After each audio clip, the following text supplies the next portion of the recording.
اللہ تبارک و تعالی نے اس امت کی رہنمائی کے لیے جس جماعت کو سب سے اول ہمارے لیے چنا وہ نبی پاک کے اہل بیت اور حضور کے صحابہ کرام کی جماعت ہے۔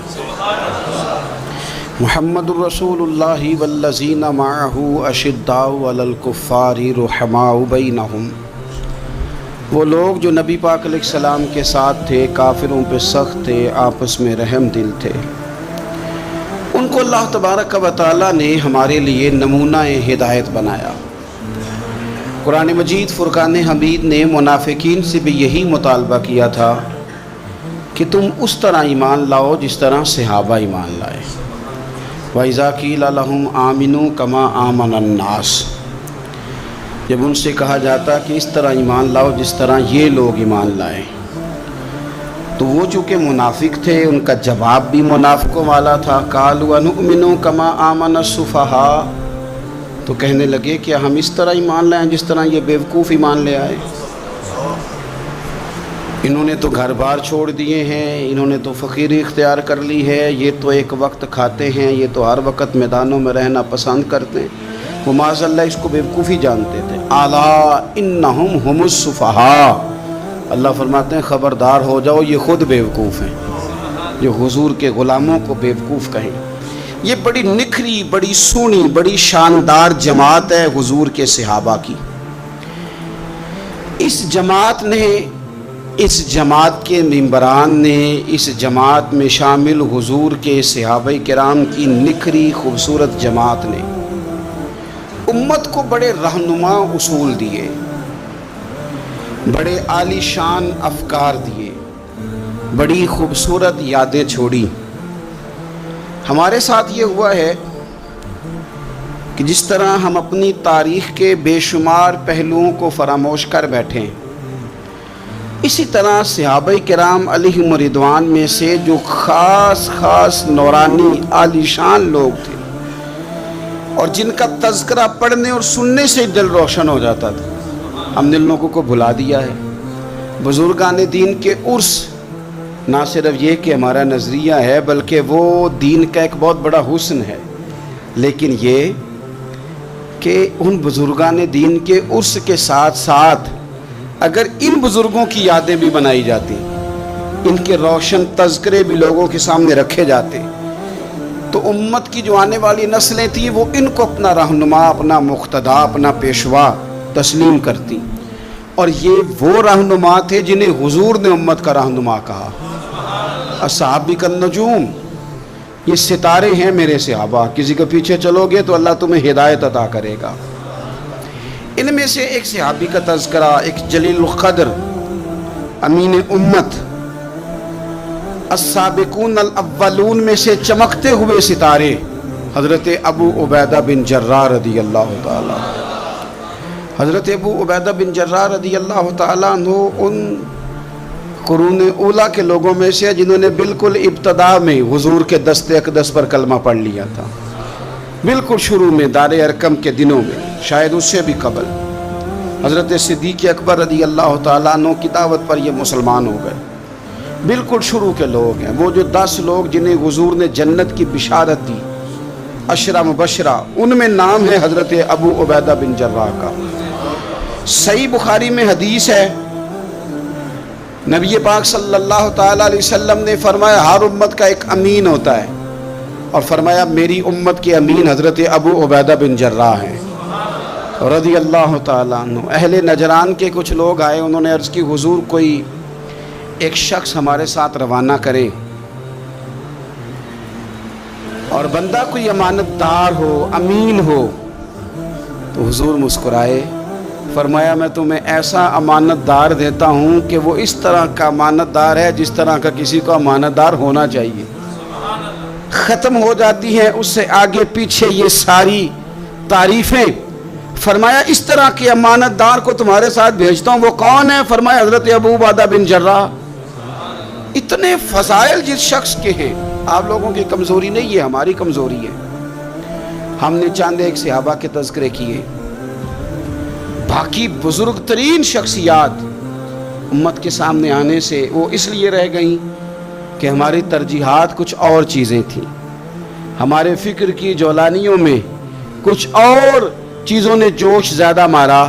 حضرت ابو عبیدہ بن جراح وہ خوبصورت آدمی ہے کہ ابن ماجہ میں ایک بڑا انوکھا فرمان موجود ہے۔ ابن ماجہ میں حضرت عائشہ صدیقہ رضی اللہ تعالیٰ عنہ سے کسی نے پوچھا کہ نبی پاک صلی اللہ تعالیٰ علیہ وسلم کو سب سے زیادہ محبوب کون ہے، حضور کو سب سے زیادہ پیار کس سے ہے؟ تو فرمایا سادی سی بات ہے، ابو بکر صدیق سے، عمر فاروق سے۔ اس شخص نے کہا نہیں، میں ان کے بعد پوچھنا چاہ رہا تھا۔ تو فرمایا یہ بھی بڑی واضح بات ہے، ان کے بعد میں نے حضور کو جن سے سب سے زیادہ پیار کرتے دیکھا وہ حضرت ابو عبیدہ بن جراح ہیں، سب سے زیادہ میں نے محبت کرتے دیکھا۔ اور مسلم شریف میں یہ حدیث آپ کو ملے گی، حضرت عائشہ صدیقہ فرماتی ہیں اگر حضور خود اپنے فرمان سے خلیفہ بناتے تو اپنے بعد ابو بکر کو بناتے، ان کے بعد حضرت عمر کو بناتے، ان کے بعد بناتے تو ابو عبیدہ بن جراح کو بناتے۔ اتنا بڑا آدمی حضرت ابو عبیدہ بن جراح رضی اللہ تعالیٰ، اتنی بڑی شخصیت۔ اور پتہ ہے آپ کو ان پر صحابہ کا اعتماد کس طرح کا ہے؟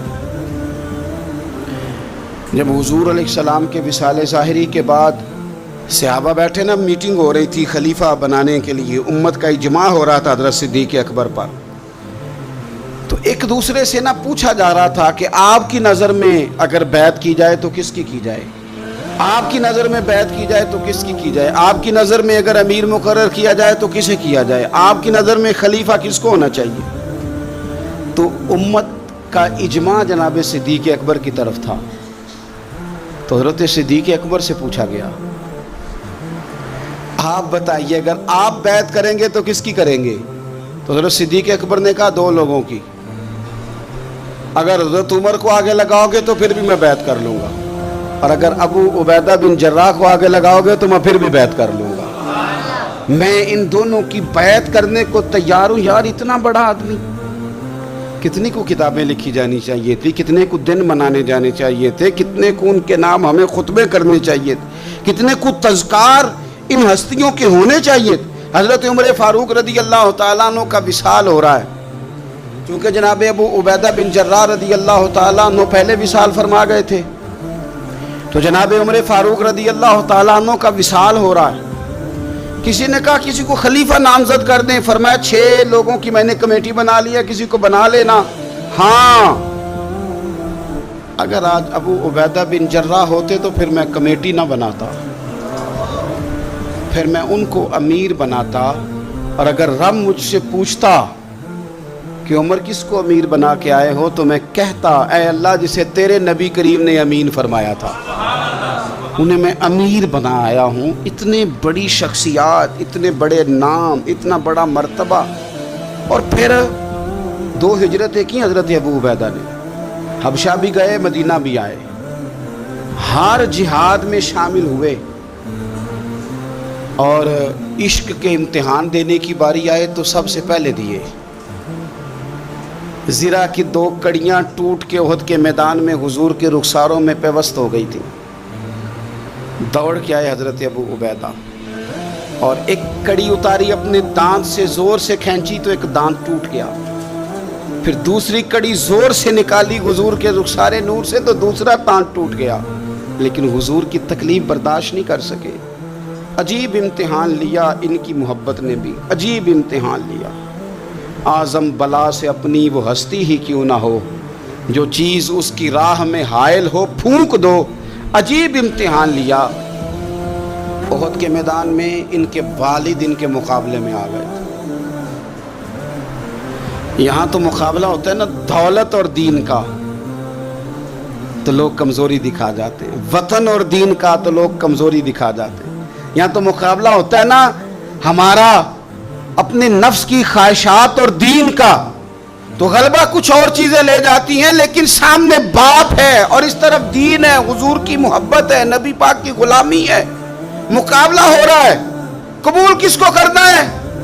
حضرت ابو عبیدہ نے پھر فیصلہ کیا، میدان احد میں تلوار اٹھائی اور باپ کی گردن کاٹ کے پھینک کے لوگوں کو بتایا کہ کائنات میں ہم سب سے بڑھ کے پیار کرتے ہیں تو مدینے والے محبوب سے کرتے ہیں۔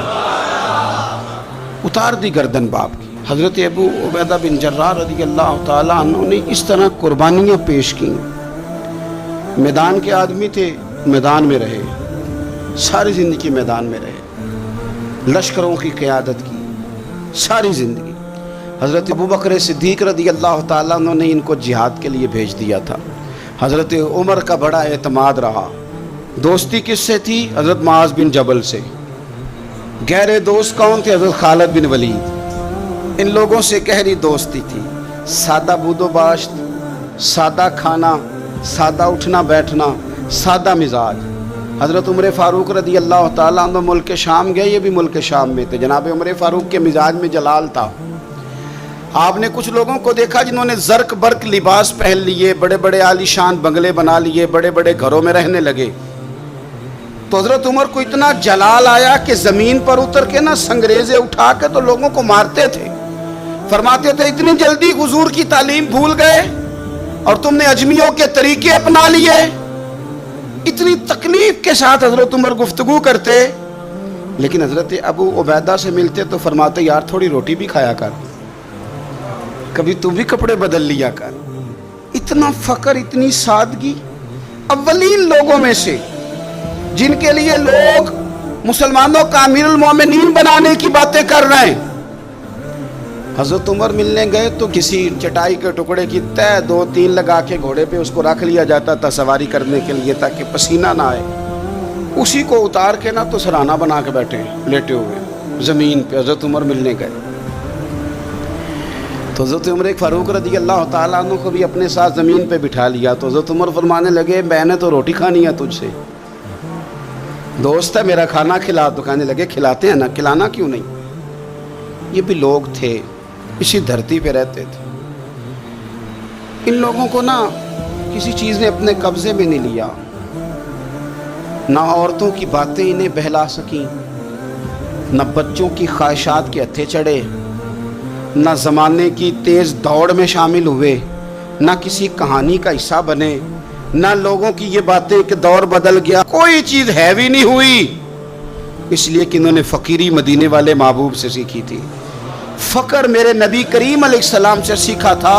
فقر تازہ تھا، ذہن وسیع تھا. حضرت سیدنا عمر نے کہا روٹی کھانی ہے تو تھیلے میں ہاتھ ڈالا، 2 خشک ٹکڑے روٹی کے نکالے اور فرمایا کھا لے. تو حضرت عمر نے پکڑ کے منہ میں رکھے، چبائے اور جناب عمر رو پڑے. فرمانے لگے ہر بندے کو دنیا نے اپنے قبضے میں کر لیا ہے، لیکن ابو عبیدہ تو آج بھی بچا ہوا ہے. دنیا تجھے اپنے جال میں پھنسا نہیں سکی، تو قابو نہیں آیا، تو آج بھی اپنی جگہ پہ قائم ہے. تو وہیں کھڑا ہے جہاں مدینے والے محبوب نے ہمیں کھڑا کیا، تو وہیں کھڑا ہے یار. اتنے حسین آدمی، اتنا بڑا نام، اتنا بڑا قد، اتنا بڑا کردار، اتنا بڑا حسن. ہزاروں کی فوج کے سپہ سالار ہیں. اگر میں کہہ دوں چیف آف آرمی سٹاف ہیں، میرا خیال ہے میری بات غلط نہ ہوگی. اتنی بڑی فوج کے سپہ سالار، اور اس فوج کے سپہ سالار جس میں کئی دفعہ سپاہی بن کے حضرت خالد بن ولید بھی لڑائی کر رہے ہیں. اتنی بڑی فوج کو کمان کرتے ہیں. لباس وہی سادہ، غذا وہی سادہ، انداز وہی. رومی بہت بڑی طاقت سمجھتے تھے اپنے آپ کو. جناب عمر کے زمانے میں ان کے خلاف لشکر کشی ہوئی. امیر کون ہے؟ حضرت ابو عبیدہ. ہاتھ میں تلوار پکڑی، گھوڑے پہ بیٹھے چلے گئے، محاصرہ کر لیا رومیوں کا، گھیر لیا. اب رومیوں نے کچھ تھوڑی سی مزاحمت کرنے کی کوشش کی، باہر آئے لیکن کچھ بھی نہ ہو سکا. منہ کی کھا کے واپس اندر چلے گئے. کئی دنوں سے حضرت ابو عبیدہ کی فوج نے محاصرہ کیا ہوا ہے. جب تنگ آ گئے تو پیغام بھیجا کہ ہم صلح کرنا چاہتے ہیں. فرمایا صلح تو مسلمانوں کا پسندیدہ کام ہے، آ جاؤ. نے کہا جی ہم جزیہ دے دیں گے، ہم کسی طریقے مسلمانوں کے اطاعت میں آ جائیں گے، آپ ہم سے بات کریں. فرمایا بھیجو. ان کا سپہ سالار آیا. انہوں نے روب ڈالنے کے لیے نا مسلمانوں پہ سپہ سالار کو بڑے قیمتی کپڑے پہنائے، زرق برق لباس، عالی شان پوشاکیں، 5-7 لوگ ساتھ. یہ لوگوں کا طریقہ ہوتا ہے. وہ پریشر ڈالنے کے لیے لوگ کرائے کا مکان بھی خرید لیتے ہیں، کرائے کی کار بھی حاصل کر لیتے ہیں، لوگوں کے برتن بھی استعمال کر لیتے ہیں، کسی کے گھر سے فرنیچر بھی منگوا لیتے ہیں. تو آپ نے نا وہ زرق برق لباس پہنے ہوئے ان لوگوں کو آتے دیکھا اب وہ بڑے اپنے انداز میں تو روب ڈالنے کے لیے آئے تھے نا، تو آ کے پوچھا مسلمانوں کے امیر کہاں ہیں لشکر کے؟ تو انہوں نے کہا ادھر ہی تھے، یہیں کہیں ہوں گے۔ بڑا حیران ہوا کہ ہم تو بڑے لاؤ لشکر کے ساتھ آئے۔ یاد رکھ لیں، روب کپڑوں کا نہیں ہوتا، روب کردار کا ہوتا ہے۔ پھر پوچھا کہاں ہیں؟ نے کہا جناب وہ سامنے خیمے میں دیکھ لو۔ وہ خیمے میں گئے تو اتنی بڑی فوج کا سپہ سالار زمین پہ بیٹھے اور اپنے تیر سیدھے کر رہے ہیں۔ اب وہ بڑے زرق برق لباس میں کہنے لگا ابو عبیدہ بن جراح آپ ہیں؟ فرمایا میں ہی ہوں۔ کہا ملنا تھا؟ فرمایا آ جاؤ۔ کہنے لگا آپ تو زمین پہ بیٹھے ہیں۔ تو آپ فرمانے لگے ہمارے بزرگ زمین پہ ہی چلتے تھے، زمین پہ ہی بیٹھتے تھے، زمین پہ ہی کھاتے تھے، نیند آتی تھی تو زمین پہ ہی سو جاتے تھے۔ وہ حیرانگی سے کہنے لگا آپ اتنے بڑے سپہ سالار ہو کے اس طرح رہتے ہیں؟ فرمانے لگے میری ضروریات ساری پوری ہوتی ہیں، پھر بھی کبھی کوئی مشکل بن جائے تو میں تھوڑا سا قرضہ لے لیتا ہوں حضرت معاذ بن جبل سے، ان کو مشکل آ جائے تو مجھ سے لے لیتے ہیں۔ تو بالکل صحیح گزارا ہو رہا ہے کہ اس طرح کیوں بیٹھے ہیں؟ یہ کیا بات ہوئی؟ ہمارے ہاں لوگوں کا رونا دھونا نہیں، روز مکان کوئی نہیں تو رو پڑے، بچے کی شادی کرانی ہے تو رو پڑے، او ہو جی کیا بتائیں گریبی بڑی ہے تو رو پڑے۔ زمین پہ بیٹھے ہیں، زمین پہ بیٹھ کے خشک ٹکڑے کھا رہے ہیں، پر کہہ رہے ہیں بڑے مطمئن ہیں۔ یار کیا ہوا؟ کوئی ایسا مسئلہ نہیں، اگر کبھی مشکل آ جائے تو میرے دوست ہے حضرت معاذ بن جبل، تھوڑا قرضہ لے لیتا ہوں، ان کو ضرورت پڑے تو مجھ سے لے لیتے ہیں۔ رومی صلح بھی کر گئے، بات بھی کر گئے، پر جہاں جہاں گئے نا حضرت ابو عبیدہ بن جراح کا فقر بھی بیان کرتے گئے، وہ فقر بھی بیان کرتے۔ کیا کریں، اب تو بھائی پیروں کی کوٹھیاں بھی دیکھنے کے قابل ہیں، کیا بتائیں آپ۔ اب تو جو زیادہ فقیری کا درس دیتا ہے نا، اس کی پجاروں دیکھ کے بندہ پریشان بھی ہو جاتا ہے، اس پجاروں سے نکل کے اس نے فقر کا درس دیا ہے۔ اب تو جناب لوگ یہی کہانی آ کے سناتے ہیں، یہی کہانی، یعنی کچھ امیر لوگ ہیں وہ کئی دفعہ جلسوں کا ٹائم لینے آتے ہیں تو لگتا ہے کہ پیرانے پیر ہیں، یہ کہتے ہیں فلانے پیر صاحب بھی میرے پاس آتے ہیں، فلانے بھی آتے ہیں، فلانے بھی آتے ہیں، فلانے بھی، شکر ہے جی اللہ کا، فلانے کو فون کروں تو وہ آ جایا کرتا ہے۔ میں نے ایک سے کہا، میں نے کہا یار آپ نے لیا کیا، سیکھا کیا؟ آپ تو ابھی بھی وہاں کھڑے ہیں کہ دولت ہی سارا کچھ ہے، کیا لیا آپ نے اتنے پیروں کو بلا کے؟ اصل کیا کیا، ملا کیا؟ آج بھی اگر وہیں کھڑے ہو تو پھر آپ نے فقر سے کیا سیکھا؟ کچھ بھی نہیں۔ پھر تو آپ نے نا، میں پہلے بھی ایک دن کہا تھا، پھر کہتا ہوں، میں کہتا ہوں ہمیں برانڈ نہ بنایا کرو، خدا را مشہور آدمی سمجھ کے دعوت نہ دو، دین کا خادم سمجھ کے دعوت دو۔ ایسا کام نہ کرو کہ فلانا بندہ بڑا مشہور ہے تو اس کو دعوت دے دیں۔ کبھی کبھی بڑی تکلیف، میں ابھی تھوڑے دن پہلے بڑے لمبے سفر پہ تھا، صبح میں 8:30 گھر سے نکلا، 8:30 اور میں 2-2:30 بجے وہاں پہنچا، لیکن 10 کیمرے لگے ہوئے ہیں، آپ کی کار سے نکلنے کی فوٹو، آپ کی بیٹھنے کی فوٹو، آپ کے آنے کی فوٹو، میرے گھر میں داخل ہونے کی فوٹو، فریزر کے ساتھ فوٹو، اندر والے دروازے کے ساتھ فوٹو۔ کیا میرا مطلب ہے معاملہ ہے؟ اب آپ کے سامنے 15 کیمرے چل رہے ہیں، آپ ٹانگ بھی سیدھی نہیں کر سکتے کیونکہ آپ کو بڑا سیٹ ہو کے بیٹھنا ہے، فوٹو ہو رہی ہے۔ تو کافی ٹائم گزر گیا تو میں نے ان سے کہا کہ یار میں 7-8 گھنٹے مجھے مہربانی کرو ٹانگیں تو سیدھی کر لینے، اس کو ذرا بند کرو کیمرے کو، اور مہربانی کرو ایک پانی کا گلاس ہی دے دو، چائے کا کپ ہی پوچھ لو۔ ٹھیک ہو گیا سارا کچھ اپنی جگہ پہ، لیکن یہ کچھ مزاج، مطلب ہم نے تو بزرگوں کے پاس بیٹھ کے وقت گزارا ہے، اور میں آپ کو ایمانداری سے کہتا ہوں میں کسان کا بیٹا ہوں، آج بھی میں بڑے شوق سے، رات میں نے اچار سے روٹی کھائی ہے، گھر والوں نے کہا کہ کچھ بنا دیتے ہیں، میں کہ اچار لے آؤ نا، پیا ہے نا، اس لیے کہ میں غریب ماں کا بیٹا ہوں، مجھے اچار تسلی دیتا ہے، تشفی دیتا ہے، مجھے سکون دیتا ہے، میں اپنے غریب دوستوں کے اندر بیٹھ کے آج بھی فخر محسوس کرتا ہوں۔ بڑی کوٹھیاں تکلیف دیتی ہیں، اس لیے کہ میں نے وہ وقت بھی دیکھا ہے کہ جب ہمارے ایک تایا جی تھے تو ان کے گھر کی دیوار گر گئی تھی، تو ابھی ان کو پیسے نہیں مل رہے تھے، تو میرے ابا جی نے کہا ان کے گھر جا کے سو جاؤ، انہوں نے دیوار کے آگے 4 پائیاں لگا کے سونا ہے، کوئی گھر میں نہ آ جائے، تو مطلب یہ کہ آپ مہربانی کریں، یہ دیکھو یہ میرے نبی پاک کے غلام ہیں، ان کی سادگی دیکھو، ان کی فقیری دیکھو۔ 2-4 دن پہلے بچوں کا کھانا پکا ہوا تھا، بچے لائن میں نہ کھانا، کافی سارے بچے ہیں تو رات کو لائن میں لگ کے روٹی لیتے ہیں، میں بھی لائن میں لگ گیا بچوں کے ساتھ، مجھے کہنے لگے آپ کیوں لائن میں لگے؟ میں نے کہا یہ اپنا وقت یاد آ گیا نا، دل کر رہا ہے۔ میں نے ان کے لیے نا پلیٹیں بنوائی ہیں، اس کے اندر سالن کی جگہ چٹنی کی جگہ، تو میں نے باورچی سے کہا اسی پلیٹ میں کھانا ڈال کے نا میرے لیے گھر بھیج یار، یہی والی روٹی بھیج، یہی کھانے کو دل کر رہا ہے۔ یہ آپ کا اصل ہے، یہ آپ کا اصل ہے۔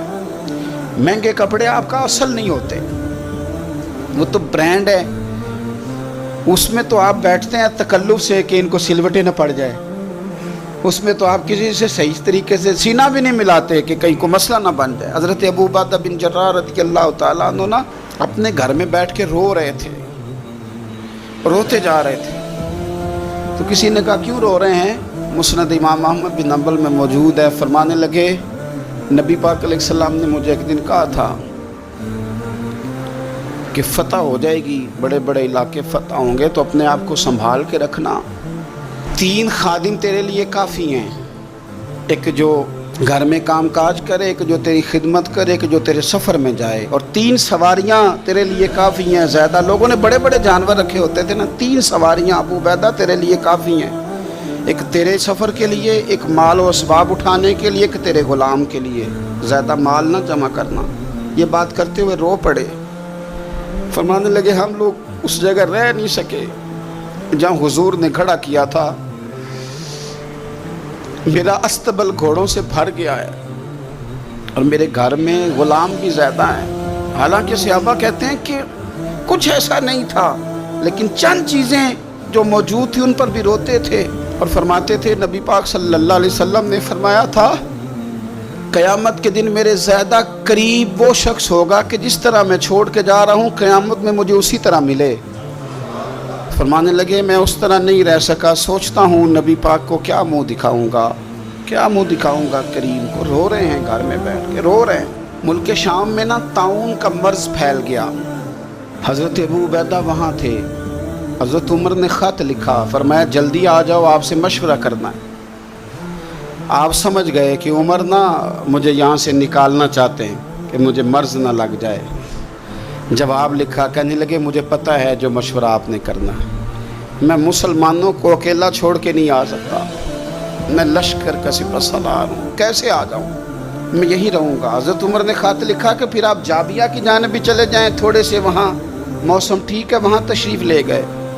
طاعون جب پوری طرح پھیل گیا تو منبر پہ کھڑے ہو کے حضرت ابو عبیدہ بن جراح نے خطبہ دیا، فرمانے لگے اس مرض سے گھبرانا نہ، تم سے بہت پہلے جو صالح لوگ تھے، نیک لوگ تھے، وہ اس مرض کی وجہ سے وصال کر گئے، یہ نیک لوگوں کی موت کا سبب بنا ہے، لوگوں گھبرانا نہ۔ فرمایا کرتے تھے میں تو دعا کرتا ہوں مجھے بھی خدا کی رحمت سے حصہ ملے۔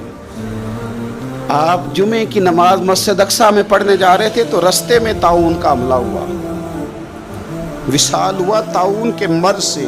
عشرہ مبشرہ صحابی، امین امت، 58 سال عمر، جنازہ حضرت معاذ ابن جبل نے پڑھایا اور فرمانے لگے لوگوں پتہ ہے تمہیں آج کون گیا ہے؟ آج وہ گئے ہیں جنہیں حضور نے امین امت کہا تھا، آج وہ ہستی اٹھ گئی جنہیں نبی کریم علیہ السلام نے امین امت فرمایا تھا۔ حضرت معاذ ابن جبل نے جنازہ پڑھایا تو کچھ دنوں میں حضرت معاذ ابن جبل بھی طاعون کے مرض سے وصال کر گئے، ان پر بھی یہ حملہ ہوا۔ ملک شام میں حضرت ابو عبیدہ بن جراح کا مزار پر انوار ہے، حضور سے فقر سیکھا، زندگی فقیری میں گزاری۔ ان لوگوں نے کسی مقام پہ بھی اپنے آپ کو حضور کی تعلیمات سے پیچھے نہیں کیا، عظیم لوگ تھے، ان کی زندگیوں کو پڑھیں، ان کے اقوال کو سنیں، ان کے ارشادات پر غور کریں، اور بڑے اعلیٰ ظرف تھے۔ حضرت خالد بن ولید گورنر تھے صوبے کے، جناب عمر فاروق نے ان کو معزول کر کے حضرت ابو عبیدہ بن جراح کو تعینات کر دیا۔ ان کو جب تعینات کیا تو ادھر جنگ جاری تھی، انہوں نے نا وہ تعیناتی کا جو رکا تھا وہ جیب میں ڈال لیا، بتایا ہی نہیں، جنگ ہوتی رہی۔ حضرت خالد بن ولید کو کسی اور نے بتایا تو فرمانے لگے بعد میں آپ نے مجھے بتایا کیوں نہیں؟ آپ فرمانے لگے کوئی جلدی تو تھی نہیں، حالانکہ گورنر بنا دیے گئے اور جنگ ہو رہی تھی، میں نے کہا چلو بعد میں بتا دیں کہ کوئی مسئلہ نہیں۔ ایک دفعہ حضرت ابو عبیدہ بن جراح کو معزول کر کے حضرت خالد بن ولید کو سپہ سالار بنایا گیا۔ تو آپ فرمانے لگے سن خالد، جتنی خوشی مجھے اپنے سپہ سالار بننے کی ہوئی تھی اس سے بڑھ کر تیرے بننے کی ہوئی ہے۔ کسی جگہ کسی عہدے کا لالچ نہیں، کسی جگہ کوئی دنیا داری نہیں، فقر، فقیری، درویشی، سادگی، حسن تھا، عشرہ مبشرہ لوگوں میں سے تھے۔ اللہ کے حضور دعا ہے مالک کریم سمجھنے کی توفیق عطا فرمائے۔ آخر دعوایا ان الحمدللہ رب العالمین۔